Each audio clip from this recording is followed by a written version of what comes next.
Mari kita berdoa.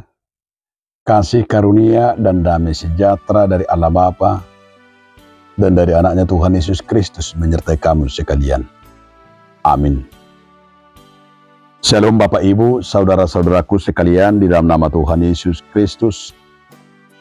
Sebelum kita beraktivitas, marilah kita mendengarkan firman Tuhan hari ini yang tertulis dalam kitab Ibrani 4 ayat yang ke-9 sampai dengan ayat yang ke-10. Jadi masih tersedia suatu hari perhentian, hari ke-7 bagi umat Allah. Sebab barang siapa telah masuk ke tempat perhentiannya, ia sendiri telah berhenti dari segala pekerjaannya, sama seperti Allah berhenti dari pekerjaannya.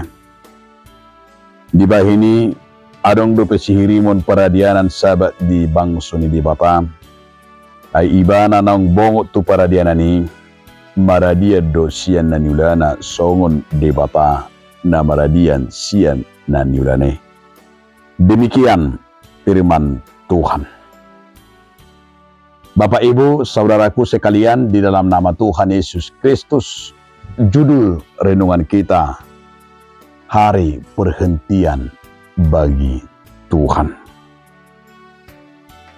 Ternyata bahwa Allah sendiri juga melakukan hari perhentian. Maka kalau kita berangkat dari penciptaan, Allah di situ bekerja 6 hari, 1 hari adalah berhenti untuk, yaitu perhentian beristirahat. Apalagi kita sebagai manusia, ternyata manusia juga butuh berhenti, butuh beristirahat, butuh ketenangan.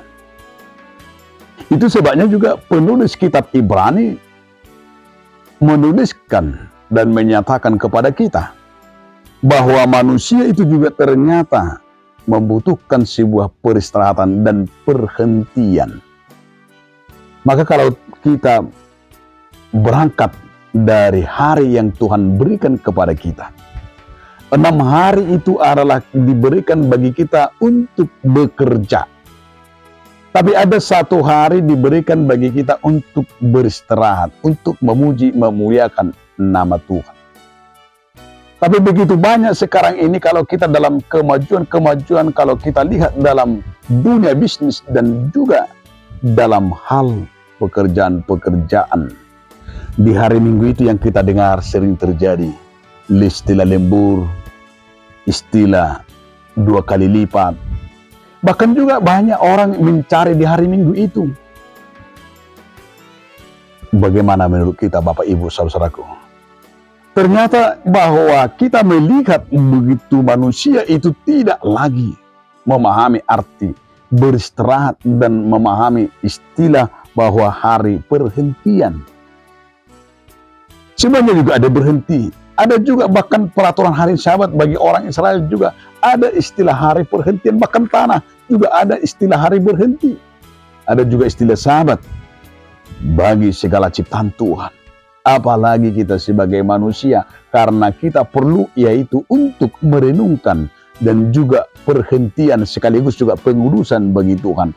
Karena itu saudara-saudaraku, kita mau diingatkan agar kita memberikan 6 hari itu untuk segala pekerjaan kita dan 1 hari untuk kemuliaan nama Tuhan. Mari kita memberikan 1 hari, memberikan hari yang ke-7 itu adalah hari perhentian untuk memuji, memuliakan nama Tuhan. Dan 6 hari itu diberikan bagi kita. Jangan 6 hari itu kita malas-malas, tidak bekerja dan tidak berbuat apa-apa. Pada saat hari Minggu kita sok sibuk, sok ini, sok semuanya. Macam-macam alasan kenapa nggak ke gereja, alasannya macam-macam. Disalahkanlah pendeta, disalahkanlah sintua. Apa sebenarnya? Padahal sebenarnya apa alasannya? Alasannya katanya tidak pernah begini, tidak pernah seperti ini. Tapi sesungguhnya orang yang percaya dan orang yang beriman itu memberikan harinya untuk Tuhan, untuk sejenak dan untuk memuliakan nama Tuhan. Bukan bersungut-sungut dan bukan untuk hanya mengeluh-mengeluh. Tapi banyak jemaat-jemaat yang mengeluh. Banyak jemaat yang hanya bersungut-sungut. Artinya tidak zamannya lagi orang anak-anak Tuhan yang mengenal kasih karunia Tuhan, yang bersungut-sungut, yang hanya melihat yang sekedar hanya dalam artian dia terus-menerus menyalahkan gereja, menyalahkan Tuhan, macam-macam. Tapi hari ini firman Tuhan, berikanlah harimu perhentian untuk Tuhan dan untuk memuliakan nama Tuhan. 6 hari diberikan bagi kita untuk beraktivitas, mencari nafkah. Pergunakanlah waktu, kesempatan, dan kairos yang Tuhan berikan bagi kita. Dan juga sekaligus hari perhentian, hari beristirahat, memuji, memuliakan nama Tuhan. Amin. Terima kasih Tuhan atas firman-Mu. Amin.